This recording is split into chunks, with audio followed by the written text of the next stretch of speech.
Have you noticed? The relationship between human beings and the earth has changed.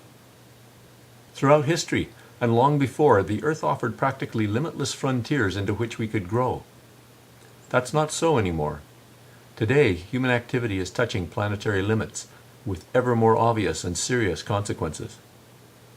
To appreciate this fundamental change, it helps to understand exponential growth. The classic illustration starts with one bacteria in a test tube, with enough food for it to grow and divide once every minute. The test tube is big enough to contain this rate of growth for 1 hour. The mathematics is the same for anything that grows steadily.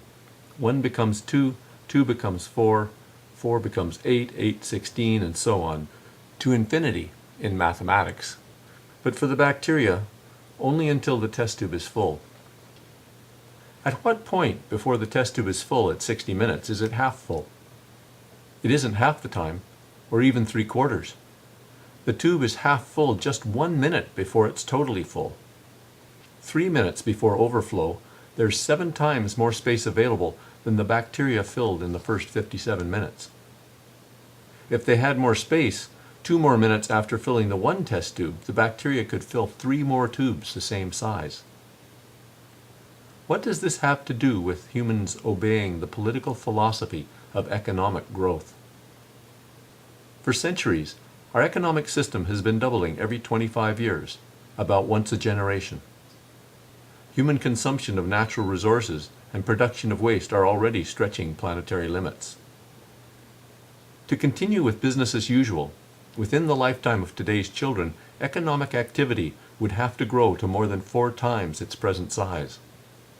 Clearly, we have a problem. The damage is already being felt by the environment and by people being exploited so as to enable the winners of the global monopoly game to continue growing. According to the rules of monopoly, the game isn't over until all the properties gathered by the other players earlier in the game have been mortgaged and lost to the winner. Remember this pattern when you hear about austerity and privatization of public assets. Fortunately, the challenge facing civilization is familiar to each of us in our personal development. Becoming full-grown was not the end of our individual lives. Neither need it be the end of civilization. For a society stuck in childhood, anything that advances growth is embraced. The first step towards maturity is to acknowledge that we are grown up, and that a mature society needs to choose between irresponsible activities that draw down natural resources and pollute, and constructive activities that engage natural cycles and our human abilities. Activities which draw heavily on natural resources and which produce waste need to be cut back.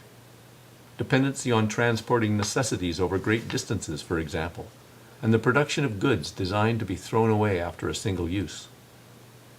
In contrast, activities that consist largely of human creativity and goodwill, such as education and most preventative health care, are practically limitless.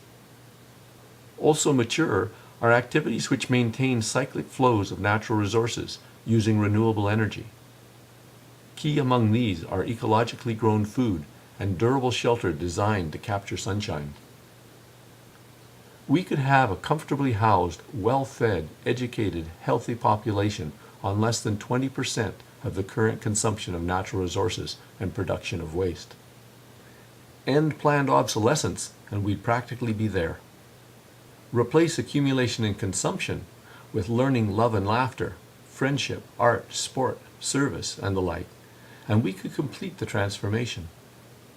The bottom line is that we either find several additional planets within the lifetime of today's children, or learn how to relax and enjoy ourselves. The choice is ours. There is much you can do to help make this choice.